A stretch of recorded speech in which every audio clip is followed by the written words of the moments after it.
Oi, tudo bem? Começamos agora o Conversando o Evangelho, o estudo semanal do Evangelho segundo o Espiritismo, tradução Guilherme Ribeiro. O estudo de hoje é o número 39, capítulo 10. Bem-aventurados os que são misericordiosos. Itens 3, 9 a 13 e 19 a 21. Julgamentos. Em nome da Casa Virtual Luz Espírita Cavilho, agradecemos a presença do Ney, da Michele, da Maria Rita e do Josimar. Convidamos nossa amiga Michele para fazer a prece inicial. Deus, nosso Pai, Jesus, Mestre amado e querido, agradecemos pela oportunidade de mais um estudo nesse dia, nessa noite. Agradecemos pela oportunidade de nos unirmos em comunhão para aprender um pouco mais sobre o seu Evangelho e poder divulgá-lo aos nossos irmãos e companheiros. Pedimos, Senhor, que nos abençoe e nos ampare nessa noite, que a espiritualidade amiga nos intua, esteja nos protegendo, para que possamos colocar em palavras tudo aquilo que estudamos e aprendemos. Pedimos que abençoe os nossos familiares, os nossos companheiros do nosso país, para que todos tenham paz, saúde, nesse momento que estamos vivendo, político e de saúde também. Pedimos que abençoe as pessoas que estão nos hospitais e aqueles que não puderam estar conosco aqui nesse estudo. É isso que pedimos e agradecemos, Senhor. Que assim seja. Que assim seja. Para iniciarmos nosso estudo de hoje, vamos fazer a seguinte reflexão sobre que ensinamento nos traz a seguinte passagem. Não vos digo que perdoeis até 7 vezes, mas até 70 vezes 7 vezes. Mateus 18, 22. O que podemos tirar desse ensinamento, hein, Ney? Pois é, Clóvis. Para mim falar um pouco sobre esse ensinamento, já era um costume entre os judeus, no tempo de Jesus, que esse conceito de que o ofendido deveria perdoar o ofensor no máximo até 7 vezes. Talvez apoiados numa passagem do Antigo Testamento que diz: é que Caim é vingado 7 vezes, mas Lameque 77 vezes, está em Gênesis 4, 24. Talvez, nesse conceito, Pedro aproxima-se de Jesus e pergunta-lhe: Senhor, quantas vezes devo perdoar ao irmão que pecar contra mim? Até 7 vezes? Isso está em Mateus 18, capítulo 21. Jesus, na sua sabedoria infinita, talvez tenha até achado graça da inocência e singeleza de Pedro no que diz respeito a cumprir a lei escrita. E, como sempre fez, não perde a oportunidade de evangelizar e demonstrar que a misericórdia de Deus, ela é infinitas vezes maior que qualquer conceito humano. E no que diz respeito no perdão, e responde: não te digo 7 vezes, mas 70 vezes 7. Está em Mateus 18, 22. Pois bem, se conhecemos bem o modo de proceder dos judeus contemporâneos a Jesus, vemos que era comum entre eles a limitação das coisas, Eles imaginavam que fazendo as coisas por um determinado tempo, ou algumas vezes, e se alcançasse resultado satisfatório ou não, poderiam desistir sem remorso e sem incorrer no risco de, por isso, cometer algum erro ou pecado. Até então, para o perdão, havia uma limitação. Até 7 vezes alguém poderia ser perdoado. Cada um, assim, julgava eles poderiam perdoar no máximo até 7 vezes quando alguém ofendia. E Pedro não perde a oportunidade de consultar o mestre sobre a validade desse preceito dos judeus. Mas Jesus não fica apenas no 70 vezes 7 e complementa: se teu irmão pecar, repreendo, e se ele se arrepender, perdoa-lhe. E caso ele pecar contra ti 7 vezes por dia, e 7 vezes retornar dizendo, estou arrependido, tu lhes perdoará? Está em Lucas 17, 3, 4. Pois bem, quantas vezes devemos perdoar o irmão que peca contra nós? Os judeus diziam 7 vezes. Jesus estende esse número ao infinito. Não te digo até 7 vezes, mas até 70 vezes 7. Isto é, sempre, sempre, sempre. E nós, quantas vezes perdoamos? Não chegamos a perdoar 2 ou 3 vezes, quanto mais 7. Quando alguém age conosco de maneira que não gostamos, ou que atinge nossa sensibilidade, simplesmente nós nos separamos dessa pessoa e deixamos de lado. A ignoramos, isolamos e dificilmente perdoamos o que ela fez conosco. Talvez, num momento muito difícil de sua vida, ou psicologicamente abatida, tenha feito e nos ofendido. Se nós tivéssemos essa compreensão, ou se perdoarmos e ela tornar a cometer qualquer outra falta contra nós, de imediato fazemos o nosso julgamento, que nós somos bons para julgarmos. E já damos, nesse momento, o nosso veredito. Eu já perdoei uma vez, não perdoo mais. Pelo menos nesse ponto, os judeus eram mais generosos do que nós, né? Os preceitos religiosos deles diziam para perdoar até 7 vezes 7, e nós dificilmente perdoamos 2 vezes a mesma pessoa. O que falta de generosidade em nós, e o que falta de cristianismo nós temos. Que às vezes nós pregamos uma coisa e fazemos outras. Sempre que alguém precisar do nosso perdão, não podemos negá-lo de maneira nenhuma. Sempre que alguém pedir o nosso perdão, não podemos deixar de dá-lo, sob pena de não sermos perdoados pelo nosso Pai, que é Deus, que está nos céus. Porque na oração do Pai Nosso, que nos foi ensinado por Jesus Cristo, repetimos: perdoa nossas ofensas, assim como nós perdoamos a quem tem nos ofendido. Mateus 6,12. E complementa: porque se vós perdoardes os homens as suas ofensas, também vosso Pai Celeste vos perdoará. Mas se não perdoardes os homens, tampouco vosso Pai vos perdoará o vosso pecado. Pois bem, analisando tudo isso, o contexto que nós podemos fazer e executar o perdão é termos atitude, termos iniciativa de uma alma generosa. Somente perdoa quem tem Deus consigo no coração. Somente perdoa quem tem consciência que também erra. Todos que erram necessitam do perdão do próximo e do perdão de Deus.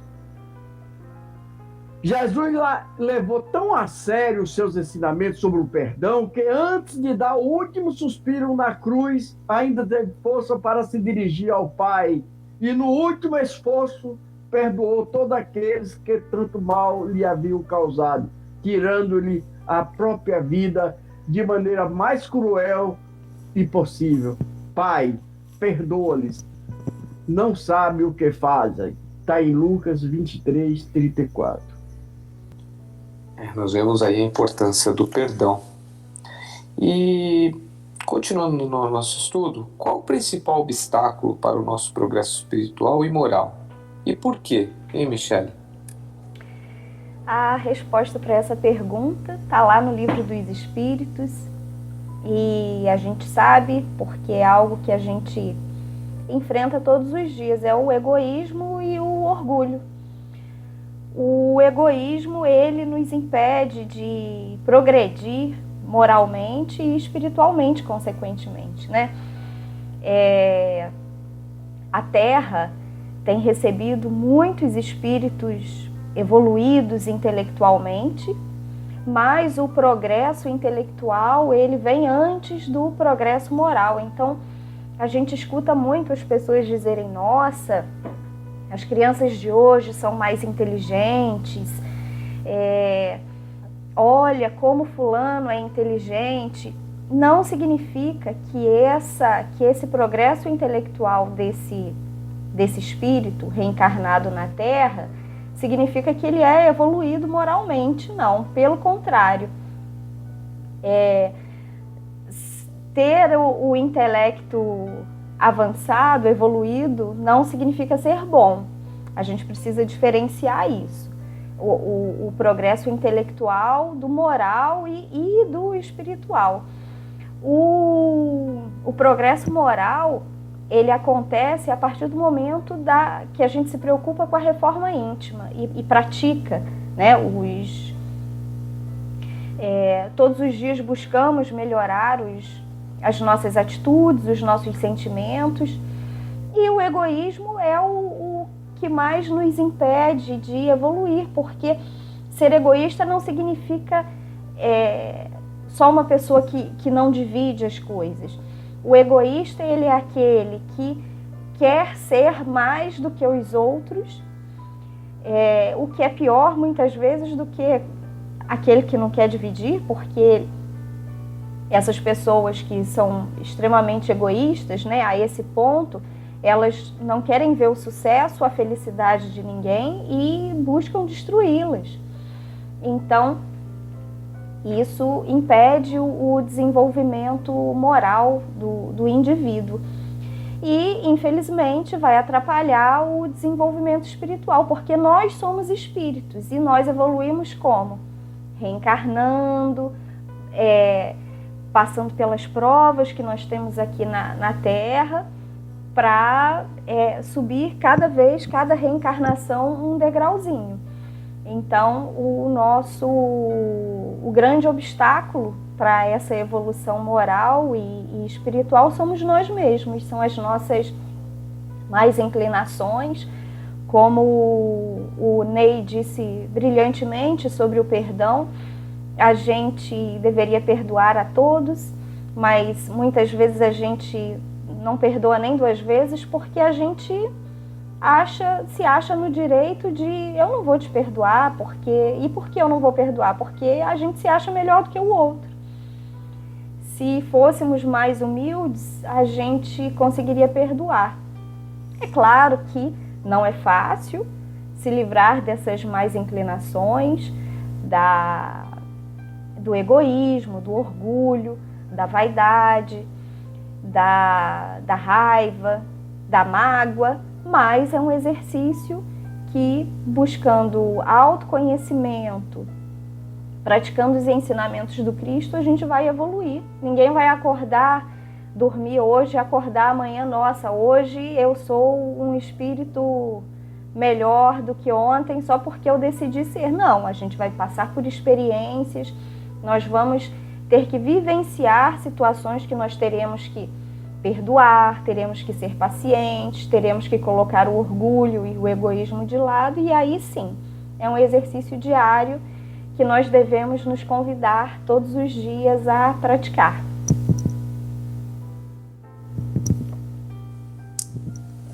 Excelente, Michele.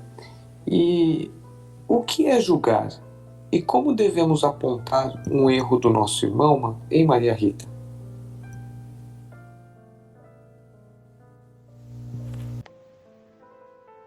O que é julgar os outros? Julgar é algo muito natural. Todos nós emitimos juízo de valor, todos nós julgamos. O julgamento, quando justo e adequado à situação, pode ajudar a pessoa a qual estamos julgando.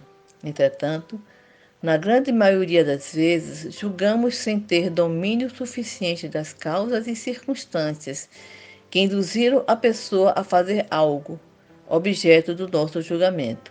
Porém, podemos mudar esse hábito e mostrar aos outros e a nós mesmos um pouco mais de compaixão. Quando julgamos, geralmente comparamos os outros a nós, ou como melhores ou como piores. E por que julgamos? Julgamos porque isso pode nos ajudar a ter uma sensação de segurança em relação ao outro e a nós.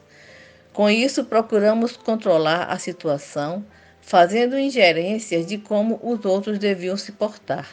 Compreendendo a natureza equivocada e ilusória do nosso julgamento, que nos leva a cometer injustiça, perguntamos por que perder tempo criticando e julgando as escolhas dos outros quando poderíamos estar concentrados no nosso próprio crescimento pessoal.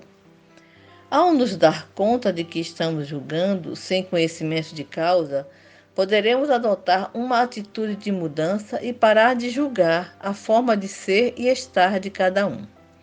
Ao nos sentirmos tentados a julgar, devemos adotar certas atitudes que vão nos ajudar a abrir mão desse comportamento nocivo e doentio.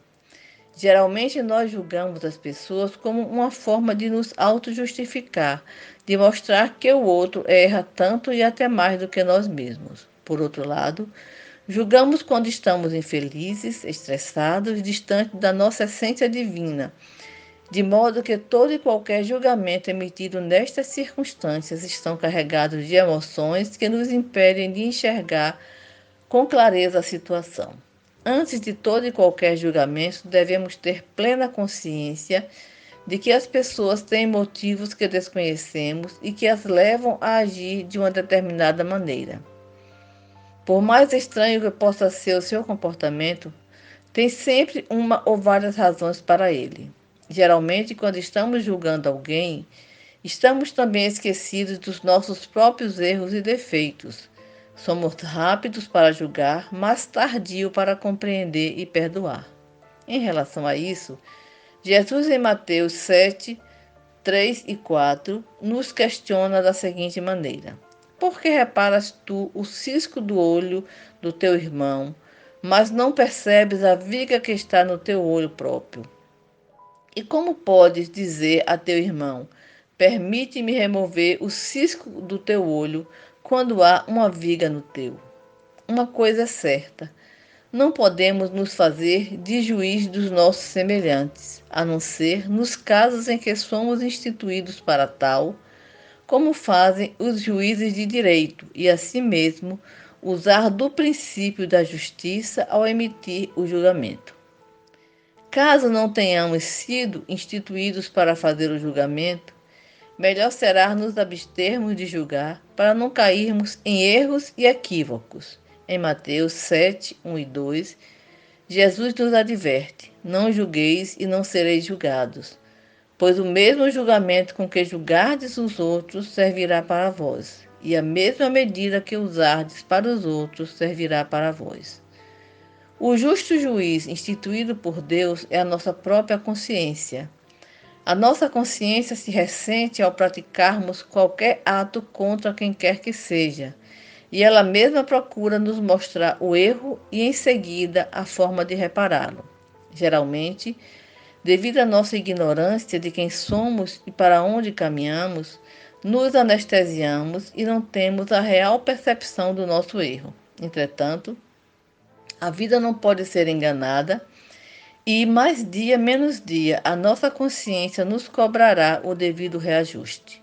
Nesse dia, inicialmente nos enchemos de culpa e remorso, o que não vai ajudar na resolução do problema. A culpa e o remorso não transformam. O que nos transforma é o arrependimento sincero, acompanhado de mudança de rumo, de mudança de atitude e de comportamento. Portanto, concluindo, acredito que devemos ter muito cuidado ao emitir qualquer julgamento E caso seja necessário fazê-lo, que o façamos com amor, caridade e compaixão para conosco mesmo e para com o outro.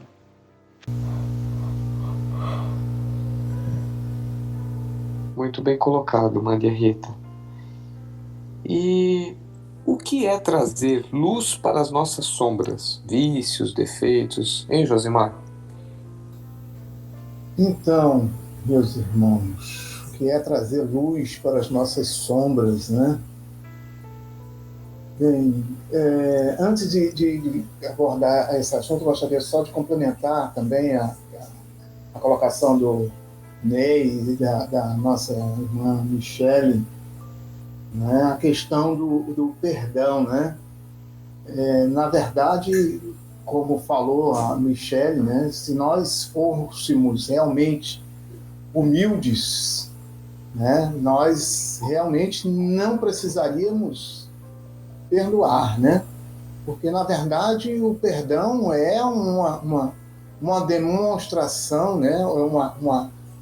Uma demonstração de uma suposta superioridade, como se o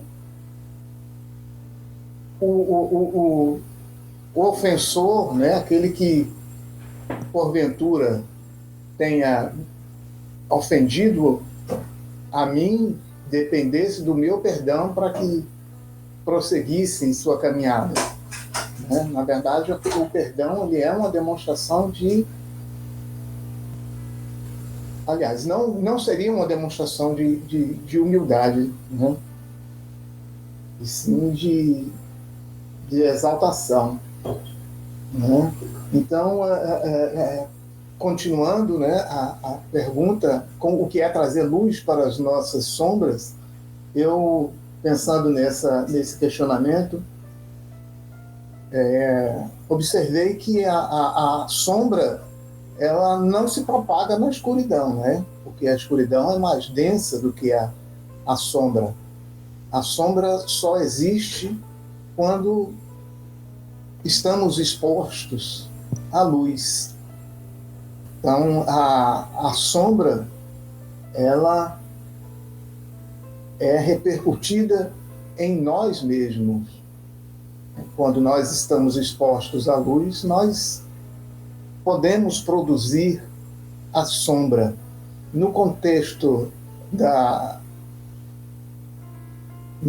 nosso texto, né, da espiritualidade, eu entendo que trazer luz para as nossas sombras é aceitar, né, que nós não somos superior a ninguém, que somos todos iguais. Deus nos fez simples e ignorantes e, por ocasião do nosso início dessa nossa caminhada nesse plano terreno, o instinto nos trouxe, né, o instinto de preservação, e desse instinto de preservação nasce, né, o egoísmo, porque era necessário, mas com a nossa evolução do ser humano, esse instinto, né, esse egoísmo já não é mais necessário. Jesus nos trouxe o conhecimento da benevolência, né, da bondade, e o Espiritismo nos justifica o quanto nós não precisamos mais dessa atitude egoísta, né? Na verdade, hoje é o que nos atrasa exatamente o egoísmo e o orgulho, como citou a Michele muito bem, né? O que a maioria das nossas misérias da vida são provocadas pelo orgulho e pelo egoísmo. E nós, à medida que nós evoluímos e aceitamos a nossa realidade espiritual como a nossa vida no plano espiritual e as dificuldades, né, as provações que nós passamos por aqui vão se tornar apenas um período curto, né? Então nós vamos compreender que esse esforço que nós precisamos fazer nesse plano físico será plenamente compensado no plano espiritual, que é a nossa realidade, nossa realidade espiritual. Lá, sim, lá nós vamos poder viver plenamente sem nenhum sentimento de egoísmo, inveja, ódio, porque nós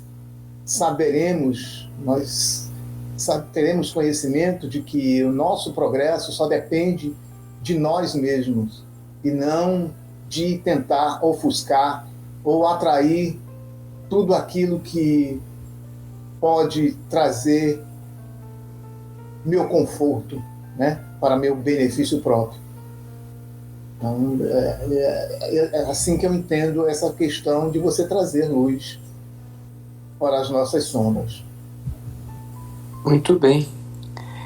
E assim, agradecemos a todos a colaboração no estudo desta noite. Pedimos para o nosso amigo Josimar fazer a nossa prece de encerramento.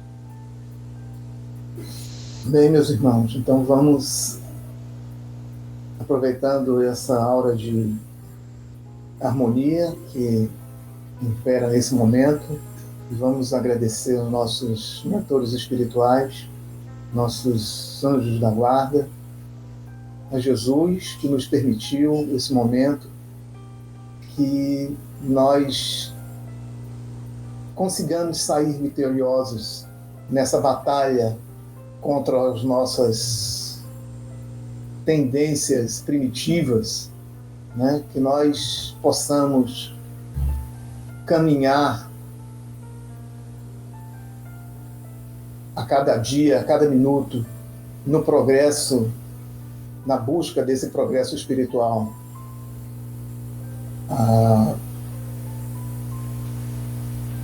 O progresso moral nos aguarda ardentemente durante séculos e séculos. É chegado o momento de que nós compreendamos que somente estendendo os braços ao próximo e compreendendo que somos todos iguais, nós poderemos chegar ao objetivo final, que é usufruir da plenitude e da felicidade que nos aguarda no plano espiritual. Que Jesus nos abençoe e nos permita uma semana de produtividade. Que assim seja. Que assim seja. Tenham todos uma boa semana. E até o próximo estudo. Fiquem com Deus. Muito obrigado.